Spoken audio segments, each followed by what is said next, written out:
The debate raged for another hour, with scenarios analyzed and discarded as unworkable. Finally, the Secretary General raised her hand for silence. "We need more time to consider all options. Captain Chen, how quickly could your team implement this disruption plan if authorized?" 24 hours to finalize the tech, another 12 to deploy. Maya answered promptly.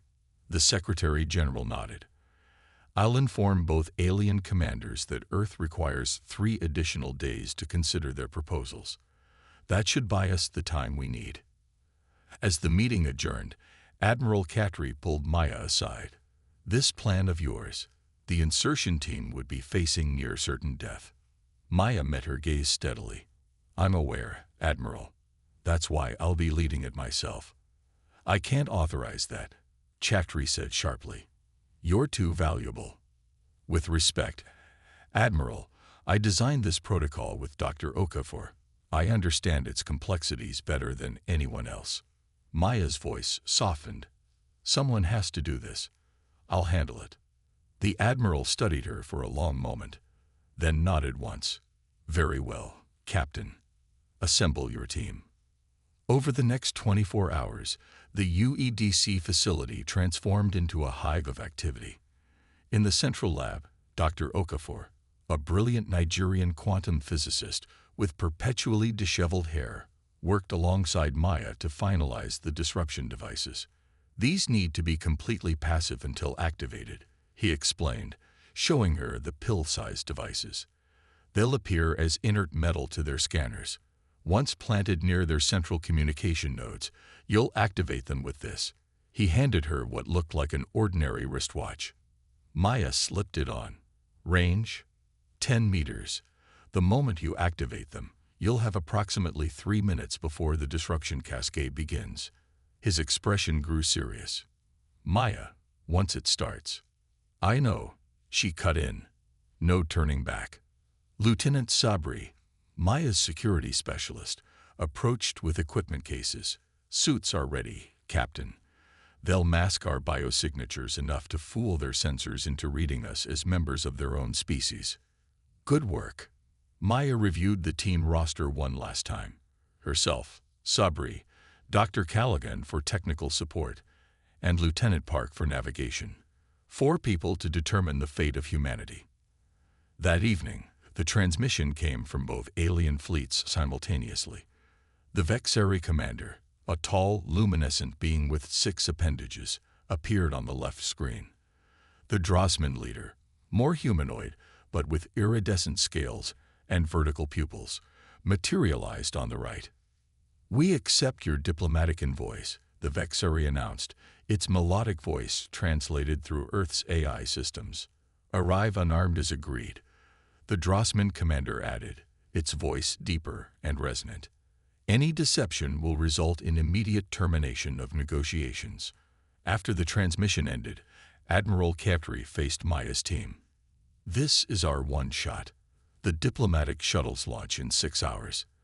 The Secretary General has authorized Operation Checkmate." She hesitated, then added more softly, "The entire planet is counting on you." Maya nodded, feeling the weight of billions of lives on her shoulders. "We won't let you down, Admiral." As dawn broke over a world holding its collective breath, Maya checked her team's equipment one final time. The disruption devices were secured in hidden compartments in their ceremonial diplomatic cases, allowed under the strict protocols established by both alien species. Lieutenant Park glanced at her, his usually confident expression now uncertain. "Captain, if this works, what happens next? We're still technological infants compared to either of these species." Maya secured her suit's final seal. "Then we grow up fast, Lieutenant. Very fast." She straightened her shoulders and addressed her team. "Whatever happens today, remember that you're fighting for every human who has ever lived and everyone who might live in the future. We are not surrendering our world to become pawns in someone else's war." The team boarded their shuttles, Maya and Callaghan heading to the Vexeri flagship, Sabri and Park to the Drossman command vessel. As her shuttle lifted off, Maya watched Earth's surface recede below them, its blue-green expanse still peaceful from this distance, still home. "Ready, Dr. Callahan?" she asked. The scientist nodded, her face pale but determined. "Ready, Captain." Maya took a deep breath as their shuttle approached the crystalline magnificence of the Vexari flagship.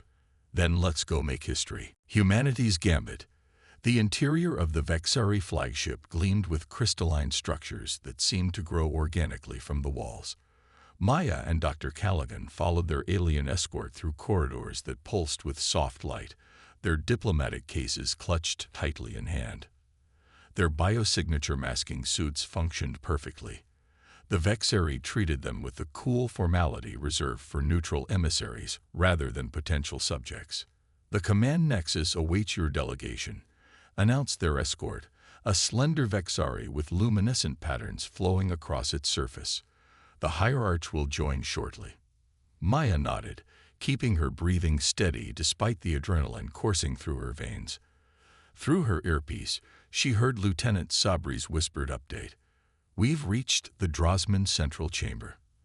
Their Supreme Director is present, proceeding with diplomatic protocols."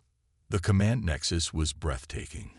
A vast, domed chamber where crystalline spires stretched from floor to ceiling, each glowing with data streams and communication signals. Maya immediately identified the central communication node, larger than the others, positioned directly beneath what appeared to be the Vexari equivalent of a command chair. Dr. Callahan began the rehearsed diplomatic speech, captivating their Vexari hosts with formal greetings, while Maya casually positioned herself near the communication node. With practiced sleight of hand, she slipped the first disruption device from her case and attached it to the underside of the node's base. "Earth appreciates the Vexari's patience," Callahan continued smoothly. "Our Leadership Council requires additional information before formalizing any alliance." The Vexari hierarch entered, taller than the others, with a crown-like structure that emanated pulsing light patterns. "Your species is wise to consider carefully," it responded, its translated voice echoing through the chamber. "The Drosman would only bring destruction to your world." Maya bowed respectfully. "We seek to understand the full nature of this conflict before committing our resources." Through her earpiece, she heard Sabri again, device planted, awaiting synchronization. The hierarch drifted closer. "The Drosman destroy our colony worlds without provocation. They seek only expansion and domination. By allying with us, Earth will gain protection and advancement beyond your current capabilities."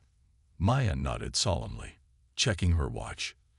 20 minutes until the planned activation time. "May I ask about your defense systems?" "Earth's Council is particularly concerned about protection during the transition period." As the hierarch launched into details of Vexari protective capabilities, Maya recognized the familiar pattern of beings who believed themselves technologically superior. They became careless, revealing more than they should, assuming their audience couldn't possibly understand the implications. "Your generosity is appreciated," Maya said, using the practiced diplomatic phrases while her mind calculated distances and timing. "Earth's scientists are particularly interested in your communication systems, which seem remarkably efficient." The hierarch gestured proudly. "Our quantum entanglement network functions at efficiency levels your science cannot yet comprehend. It allows instant communication across our entire fleet, coordinating our defensive and offensive capabilities as a single organism." "Fascinating," Maya replied, thinking, "and your greatest vulnerability." With 15 minutes remaining, an alarm suddenly blared through the chamber. The hierarch's luminescence flickered in what Maya interpreted as agitation. "The Drosman vessels are changing formation," announced a Vexari operator. "They appear to be preparing weapon systems." Maya felt her heart rate spike. This wasn't part of the plan. Through her earpiece came Lieutenant Park's urgent voice. "Captain, something's wrong. The Drosman are accusing Earth of double-dealing. They've detected unusual energy signatures from our shuttle." The hierarch turned to Maya, its lights now pulsing rapidly. "Explain this development, Earth diplomat." Maya made a split-second decision. "The Drosman are likely attempting to sabotage our discussions. This is exactly the aggressive behavior we feared. A hierarch seemed to consider this, then issued commands in its native language. The chamber buzzed with activity as Vexari operators prepared defense systems. Subri, Park, status. Maya whispered into her communicator when the hierarch turned away. "They're detaining us," came Sabri's tense reply. "But the device is in place. Should we activate early?" Maya glanced at Dr. Kaladin, who gave an almost imperceptible nod. "Negative. Maintain original timeline. We need simultaneous disruption." The minutes ticked by in mounting tension. Maya could see the Vexari fleet repositioning through the command nexus viewports, crystalline ships moving in perfect synchronization to face the Drosman threat. 3 minutes to activation. Dr. Callahan murmured, appearing to adjust her diplomatic attire while checking her own specialized watch. The hierarch returned to them. "Your diplomatic mission is suspended pending investigation of Drosman allegations. You will remain here under observation." Maya bowed, hiding her relief at not being removed from the command nexus. "We understand your caution, hierarch. Earth has nothing to hide." 2 minutes. Through the viewport, Maya saw energy building around the Drosman vessels, weapon systems preparing to fire. The Vexari fleet responded in kind, their crystalline hulls glowing with charged particles. 1 minute. "Hierarch," Maya said urgently, "I'm authorized to offer immediate alliance terms to prevent this conflict from engulfing Earth." The hierarch's attention focused fully on her. "Proceed." 30 seconds. "Earth recognizes the Vexari authority and—" Maya deliberately fumbled with her diplomatic case, dropping it near the communication node. As she knelt to retrieve it, she activated her watch. "Now," she whispered into her communicator. The disruption sequence initiated silently. Maya stood, continuing her diplomatic speech, as if nothing had happened. "Requests immediate protection from Drosman aggression." The hierarch began to respond when the first anomaly appeared, a subtle flicker in the chamber's lighting. Then another. The crystalline data streams stuttered, then froze. "System disruption detected," announced a Vexari operator, panic evident despite the translation. "Communication network experiencing quantum state collapse." The hierarch whirled toward the central node, its luminescence flaring. "Isolate and restore. Defensive systems must remain operational." But it was too late. The disruption spread exponentially, jumping from system to system. Throughout the flagship, lights flickered and died. The massive crystalline vessel began to drift, its perfect formation with the fleet disintegrating. Through the viewport, Maya saw the same effect cascading through the Vexari fleet, ships losing power, weapon systems going dark. In the distance, the Drosman fleet suffered identical failures, their obsidian vessels spinning helplessly in space. "What have you done?" the hierarch demanded, advancing on Maya with menacing intent. Maya stood her ground. "Prevented a war that would have devastated our world. Your ships are disabled, not destroyed. The effect is temporary, about 12 hours, giving all parties time to reconsider their positions." The hierarch's translator sputtered and failed as power systems continued to degrade. In the eerie emergency lighting, Maya activated her emergency beacon, the signal for Earth's waiting ships to move in and retrieve the diplomatic teams. "Dr. Callaghan, time to leave," Maya said calmly, despite the chaos erupting around them. As they made their way to the emergency dock where their shuttle waited, dodging confused and angry Vexari, Maya's communicator crackled with Admiral Caftri's voice. "Operation successful, Captain. Both fleets neutralized. Extraction teams en route to your positions." "Copy that," Maya replied. "Mission accomplished." 48 hours later, Maya stood beside Admiral Caftri as the newly formed Interspecies Council convened in the United Nations headquarters. On the screens before them, both the Vexari hierarch and the Drosman Supreme Director appeared, their expressions as close to humility as their alien physiologies allowed.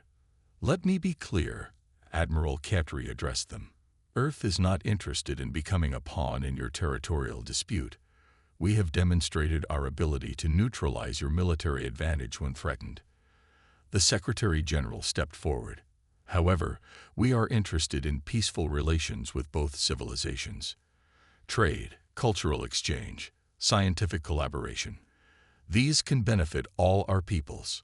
And should either of you attempt to threaten Earth again, Maya added, we now have permanent disruptors embedded in your ship systems. We won't need to board them next time. This was a bluff. The disruptors had been one-time devices, but the aliens couldn't know that. Their respective technologies might be centuries ahead of Earth's, but humanity had proven itself resourceful beyond their expectations. The Drosman Supreme Director spoke first. The ingenuity of your species was unanticipated. We accept these new terms. The Vexari hierarch's lights pulsed in what humans had learned was a pattern of reluctant agreement. As do we. A mutual non-aggression pact will be prepared. After the transmission ended, the Secretary General turned to Maya. Captain Chen, humanity owes you and your team a debt we can never repay. Maya shook her head. We did what needed to be done. But our work is just beginning. Indeed, agreed Admiral Katri. We've bought ourselves time and respect, but we're still technological infants compared to these civilizations. We need to learn, adapt, and prepare. Maya gazed through the window at the New York skyline, where people were celebrating in the streets, blissfully unaware of how close they'd come to extinction. Then we'd better get started. We have a lot of catching up to do. In the months that followed, Earth established diplomatic relations with both the Vexari and Drosman, carefully balancing between the rival powers while accelerating humanity's technological development. Research teams reverse-engineered captured alien technology, advancing Earth's capabilities by decades in mere months. Maya found herself promoted to Admiral and appointed as Earth's first interstellar defense coordinator. As she reviewed plans for humanity's first faster-than-light vessel, she often reflected on that pivotal moment when they'd faced seemingly insurmountable odds. Sometimes the most powerful words in human history weren't grand declarations or famous speeches. Sometimes they were as simple as, "I'll handle it," spoken by ordinary people facing extraordinary challenges, determined to protect what mattered most. And as humanity prepared to take its first steps into a wider galaxy, Maya knew those words would continue to be their greatest strength.